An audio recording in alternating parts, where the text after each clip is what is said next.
There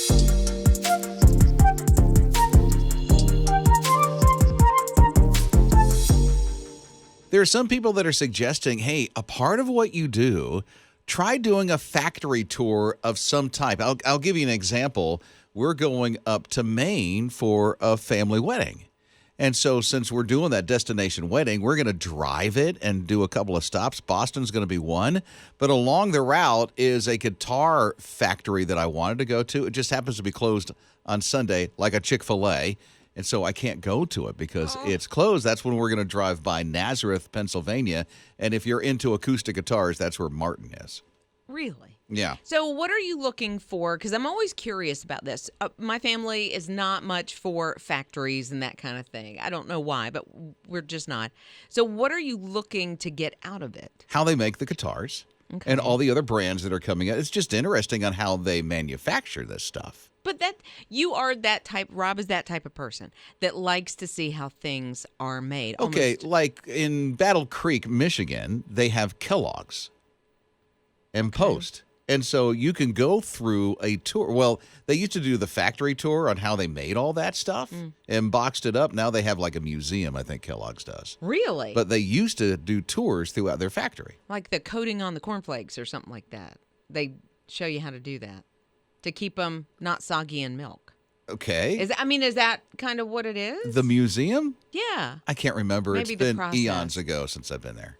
And then I guess in Hershey, Pennsylvania, then you learn how they make the chocolate. You see, and I would see Liz and her family doing that. You would? Yeah, you like chocolate. Who doesn't like chocolate? But See? no, that's just... You wouldn't do that? I wouldn't do that. And I've been trying to think, like, what are some of the out-of-the-box things that we do on vacation? And I can't think of any.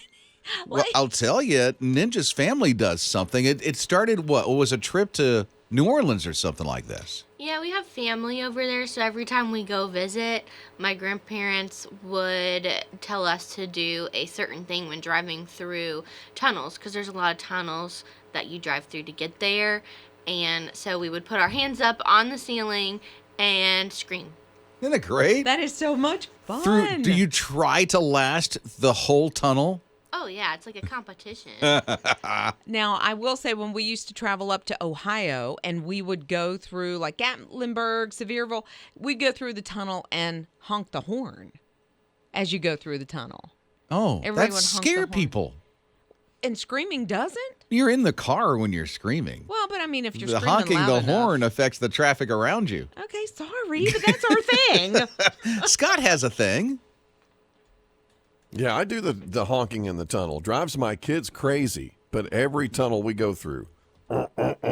This is recorded on the My HISRadio app and just sent in. Speaking of tunnels, Ninja, we would hold our breath through them, all except the driver, because we were afraid they would pass out from holding their breath. Yeah, right?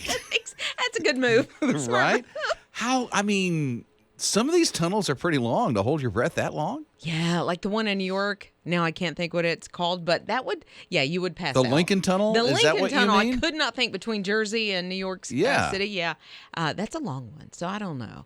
Amber, their family goes to factories. She said, you gotta go to the Hershey factory. She said it smells like chocolate as soon as you pull in the parking lot.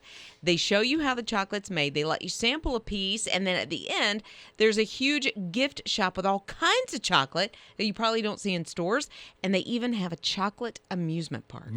Man, that does sound amazing. Is there like where you can ride in a chocolate fountain and just open your mouth and that'd be awesome. That does sound amazing. It does. So this is Kathy. I think this is some kind of game you all do. What is this, Kathy? This started when my youngest son was about 2, and it's called What Am I? And it was kind of like a brilliant little game that got him to thinking, and by reason of deduction, trying to figure out what it was I was giving him clues for. Like, it could be, what am I, anything?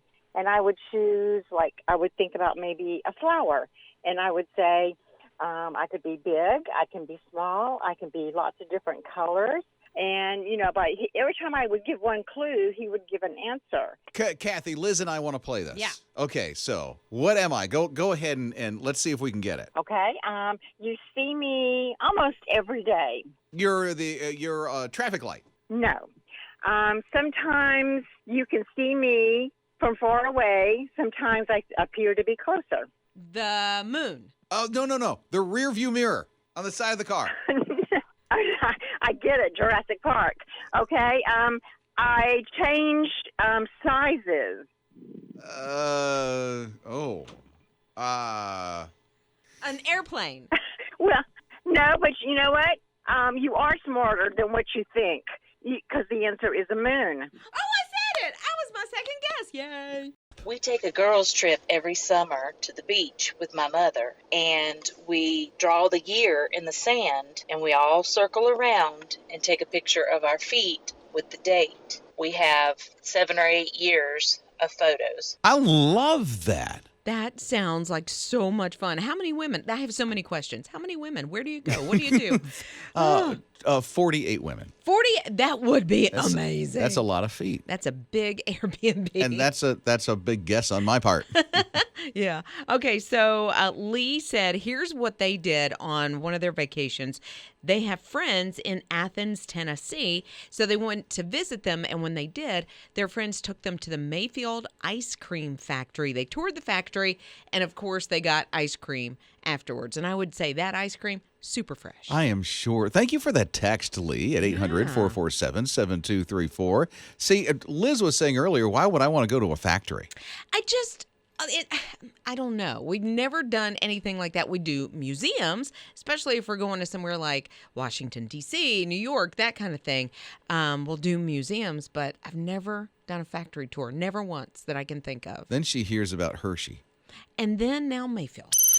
Rob and Liz. His morning crew. Jaquela is smart. Valedictoria, yeah. Overhills High School, Jaguars company where Overhills High School is. She has, get this blows my mind, $3 million in scholarships. All from one school? She can go wherever she wants. I mean, the prestigious Army ROTC scholarships are hers. So she can go to Ivy League schools. I mean, literally, 100 universities accepted her. 100, including Yale University. And here's what she chose. Out of all those schools, 100 universities, Ivy League schools going after Jaquela, she decided, I'm going to stay around here, North Carolina Agricultural Technical State University. That's where she's going in the fall. Well, you go, girl. Honestly, right? She probably wanted to stay near her family and her friends, be Possibly, a little easier. Yeah. But so she got her scholarships through the ROTC. I didn't know that being part of the ROTC gave you that kind of opportunity. I had no idea. $3 million worth of scholarships to this young lady. Yeah. That must feel really good to know that all the hard work that she put in over the last, little over a decade has really paid off. Rob and Liz. His morning crew. So I know there's one place I'm not going to be going anytime soon, and that is New Jersey.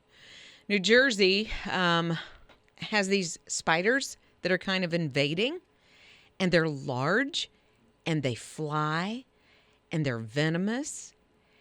And I'm out. I'm done. They're called the Joro spider, and they literally fly. Now, they don't have wings, so they can't really navigate where they're going. They just sort of let the web go and let the wind take them where they go, including the top of my head. I don't know if I'm fearful of telling this to Liz. Oh, my grief. Or if I'm going to be happy to tell Liz. Why would you be Well, happy? a couple Is of this things. bad? Number one, they're not harmful to you or me. Even though they're venomous, they can't break our skin. They're not strong enough to do that. Like a granddaddy long leg. Right. So they like ward off like certain type of flies and stuff like that we don't want around. So that's good. How were they introduced to us? Because these things are from Japan. They were introduced through Athens, Georgia. Okay. Which means here's the part I think she completely missed, which means that these things can go when they're flying with their silk balloons, okay? Because they literally make little silk balloons. You don't even see them. And they can go 100 miles. Why? Which which means, yeah, they're in New Jersey, But they're already around here. They have been for the past decade.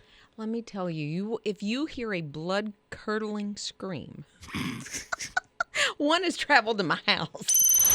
Rob and Lizz. His morning crew. In Finland, they're doing something to keep teenagers from having parties and, making a big fuss. So what they're doing is they're playing music, but it's not necessarily the music that teenagers would get into. It's classical music. Is this on the beach, right? Yeah. Yeah, okay. From partying and all that on the beach. So they literally, if I understand this correctly, they literally bought a big sound system, and they're just cranking Beethoven. Well, between 6:30 and 11:30 every night, yes, they are cranking things like Beethoven, Strauss, like Vivaldi. I mean, and the kids are just like, what? But you know what? Some kids actually get into the classical stuff, so I don't think it would deter them. So. Yeah, but I don't think you're going to have a bonfire and party around it. You might. To Beethoven. Come Taco on. Bell's Canon D. There ain't no Black Eyed Peas out there. Rob and Lizz. His morning crew. His radio. So Jennifer and her sister Megan love their grandparents. And their grandparents had something unique, especially when they were younger. They would do these love letters to each other all the time. And so both Jennifer and Megan share these love letters with as many people that will listen to them, and they have the opportunity to tell them. Yeah, because they have a podcast. It's called All My Love, Lucy, and Grandma's name was Lucy. Grandpa's name was Jimmy, and it really does just follow their love story. I love the way they write to each other, because when Lucy would write, she would say, like, my darling. It was just a whole different way of speaking to each other. You see, Jimmy was in the military, and he was shipped off to France. I think she wrote him one letter, like right after D-Day, of course, which is today, in 1944, and it was only like a month after they had become engaged. Wow. I know. And they continued. We just don't write letters like that anymore. No. But they wrote each other all the time. Yeah, love letters now is a text. It's I love you, XOXOXO, and a couple of emojis. Or love, the letter U, and the number 2. Yeah, that's about it.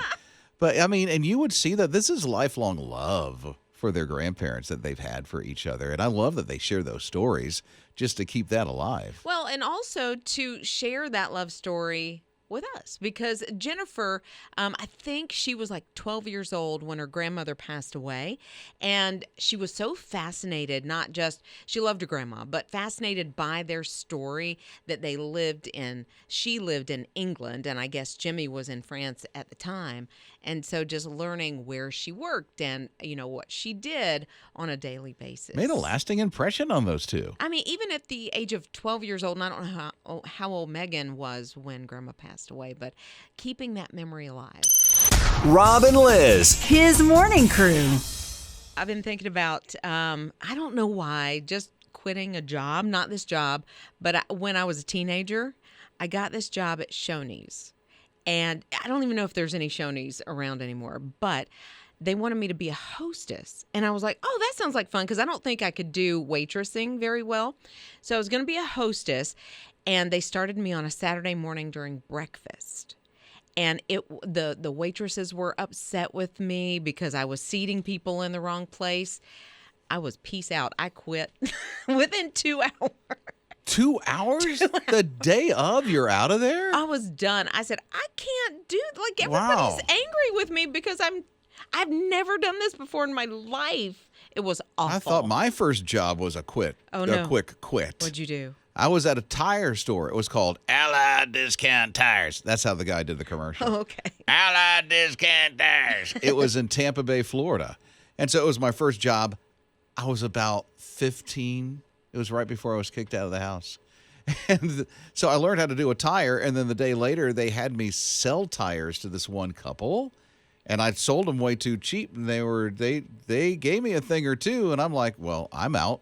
I walked out. 15. I didn't, put me in a sales position at Allied Discount Tires. This teenager will sell you some tires. I'm telling you. Wow. Jake, how long was you were at what, a shoe store, right? Yeah, so I was at a shoe store, and funny enough, I used to work at a fast food place, and then when some of my friends were leaving to go to the shoe place, I decided to leave with them, and then it was awful. I hated every minute of it. It was so boring. Oh my gosh. But I went back. I think I worked there for about a month, and then I went back to the fast food place, immediately asked for my job back. Luckily, I was a good employee. Good. They got it. They got it back. Well, and that's I just good. called in and was like, "Hey, thank you, but I quit." Thank you, but no thank you. I'm Right. out. Wow. And then, so there's this one guy that he had a beard.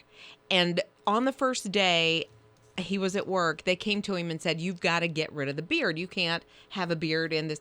So he left on his lunch break. Is this where you worked? No, this is just some guy. He goes home and he's looking through the advertisement online that is asking, for you to put in your application. And there's a picture of a guy with a beard. And so they called him and they're like, are you coming back? Like, you're late coming back from work. And he texted them the picture of the guy with the beard and was like, dude, seriously, I'm not coming back if I can't have the beard.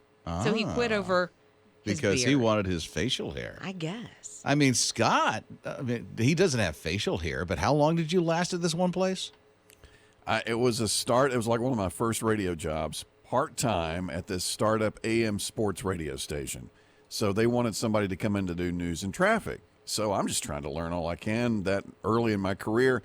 So I came in there, started working. A few weeks later, the program director comes up to me and says, hey, you're doing a great job, but we can't keep paying you anymore. But if you'd like to come in for free and keep doing what you're doing, you can. And I'm like, no, see ya. Bye. Scott's out. Rob and Lizz. His morning crew. All Xavier wants is a pizza, and he sees his parents always pick up the device and call and get a pizza delivered. So Xavier did what he was taught to do. He picked up the phone, and if there's an emergency, you dial 911. And by golly, this is an emergency because Xavier wanted a pepperoni pizza. Well, to a 5-year-old, wanting pizza is an emergency. And so in his little mind, he used 911 for what he thought he should. However, when the police showed up and found out he just wanted a pizza, they actually took care of it, but then they also talked to him about using 911. They literally went out. I love this. They went out, they bought a pizza, and it was like, there's not an emergency right now. If there was one, we'd respond to it. And so they had a little extra time. And there were 5 officers that showed up with pizza for Xavier. Well, I love that there were 5 of them that showed up. So, kind of the guys that he looks up to and respects were like, okay, here's your pizza. But Xavier, here's the thing. Unless you've got a boo-boo, a really bad boo-boo, an emergency, a real emergency, somebody's sick, you don't call 911. You call Domino's or Pizza Hut or whoever. Exactly. And it looks like Xavier's living his best life because he's wrapped up in a beach towel. Oh, he was at the pool for sure, or the beach or something. Running through sprinklers in the front yard. Yeah. Who knows? But he did get his pizza. Rob and Lizz. His morning crew.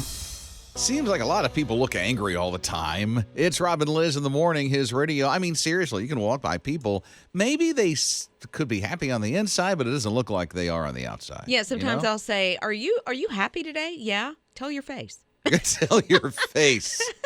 Because it's resting there. Yeah. So there's some things that they're saying to at least start smiling, that there's some things that you can do. Go on a vacation is one of them. Having a sunny morning, going outside when it's sunny. It makes you happy and a smile is put on your face. And even receiving a smile from somebody. Oh, sure. Or getting a thank you from somebody. Giving a present to somebody and seeing their reaction. That'll put a smile on your face. Listening to music. I just think about going on a vacation and I start to smile. I listen to music, but I don't know if I'm sitting around smiling listening to music. I might look funny. Oh, if I have my AirPods in, and then all I'm doing is well, I think it depends on, I think a surprise, maybe something that you listened to when you were a kid and it comes on, that nostalgia, that'll hit you different. Or, I'll hear a song and I'm like, that's my jam, and then I start smiling and... That's your what? Jam. No, you sang that thing. That's my jam. Rob and Lizz. His morning crew. I don't know if you remember the stingray that all of a sudden in the aquarium in North Carolina was pregnant. They're like, wait a minute, there's not another stingray around to date. Right. or get married to. No. How is this stingray pregnant? And then they thought, well, maybe the shark and the stingray got married. They might have. Yeah, and then had relations, and so that's what the thought was. So the time came and went for the stingray to give birth, and it come to figure out the stingray was never pregnant. Never expecting babies at all. Could they not have done an ultrasound? I mean, I'm just thinking of all the things that a woman goes through. How do you do that with a stingray in the water? Well, there's the jelly in the bottle, and that means you have to squirt take it the on their thing belly. out of the water. Well, yeah, I guess so. But, I mean, you could put it in a little water like they do, at SeaWorld. Just a little bit, and they splashing around, and you just flip her over. They did some tests, and something happened to the stingray's reproductive system. Yeah, it's kind of sad. And they can't figure out why at the moment. Yeah, they gave it a diagnosis that has no name. They don't know what the diagnosis is. You don't know what to call it. But it's something that is going to keep her from having babies. Right. So that's really sad. And just, wow. Like, they don't even have a diagnosis for this. And they've been studying these animals for a while. Yeah, so kind of sad. I don't think the stingray knew. I wonder. It's Just wonder. Why are they coddling me? How come they're paying special attention to me? And why do I want peanut butter and pickles? Rob and Lizz. His morning crew. There's this lake in California. It's called Clear Lake. People who live around it love Clear Lake. However, there is a lot of algae in Clear Lake that makes Clear Lake not so clear. Why are they calling it that then? I don't. At one time, it was clear, and I'm sure most of the time it's pretty good looking. Okay. But right now, when the International Space Station goes over this thing and takes a photo, you can literally see that Clear Lake is now Green Lake because it looks completely green, and it's full right now of algae blooms. Oh, my goodness. That you can see it from the International Space Station. It's That's a crazy. pretty big lake. It's called Clear Lake. It's in California. And I'm sure if you do Google Earth, you can see it. Not from what NASA is showing us right now from space, and what the poor people who live around this lake with those expensive homes and docks and want to go, out on their boat and go swimming, they see this, what looks like, Yeah. right now. Yeah, I've been to the panhandle of Florida when the algae's coming in or the seaweed is coming in, and you don't even want to go through it to get in the ocean. No, not at all. So with a lake, I didn't know lakes did this. I mean, to this degree, especially a large As lake. bad as this looks, yeah, you're right. That is pretty gross. Mm-hmm. Maybe let's change it, algae lake.